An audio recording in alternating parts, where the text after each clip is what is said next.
Cuba's espionage against U.S. continues to this day, says State Department official.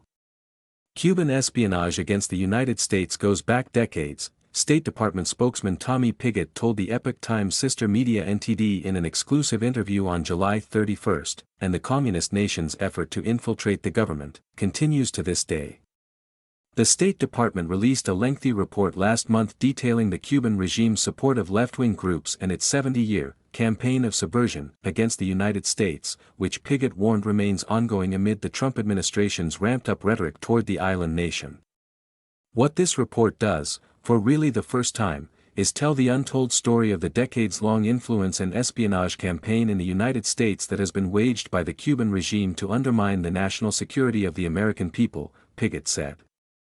Among the issues addressed in the report is the Cuban regime's rapid response plan, calling for certain left-wing organizations within the United States to mobilize in the event of U.S. military action against Cuba, which President Donald Trump and other administration officials have hinted could happen if the Cuban regime doesn't collapse on its own. A rapid response plan, calling for agitation and resistance, while also publishing the locations of U.S. military bases and installations, that is the type of network that we are talking about here, Pigott said. One of the primary ways the Cuban regime spreads its insidious ideology is by using sympathetic individuals or organizations, Pigott said, through a tactic coined revolutionary tourism. Cuba has brought tens of thousands of far-left activists to its country to indoctrinate then spread communist ideas.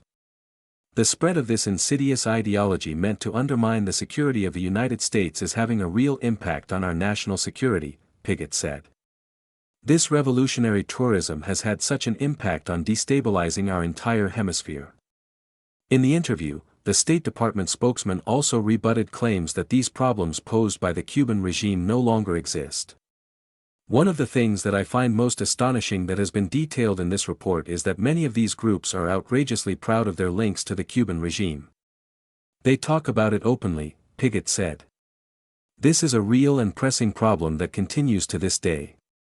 Left-wing organizations named in the State Department report included Antifa, Code Pink, Communist Party USA, Democratic Socialists of America, the National Network on Cuba, and the National Lawyers Guild.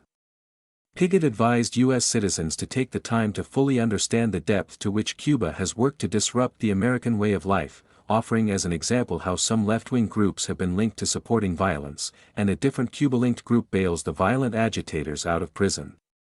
He said other communist countries, Russia and China, are also using the island nation to further their goals. We are seeing other countries using Cuba to enter our hemisphere, to destabilize our hemisphere, and to undermine U.S. interests, Pigott said. That's something that we take incredibly seriously. Cuba, for years, essentially had a sponsor in the Soviet Union, Pigott said, and up until recently, Venezuela as well.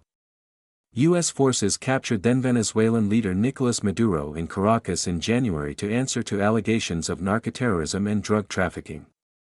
The operation targeting Cuba's main ally and oil provider in the Western Hemisphere further weakened the Caribbean country.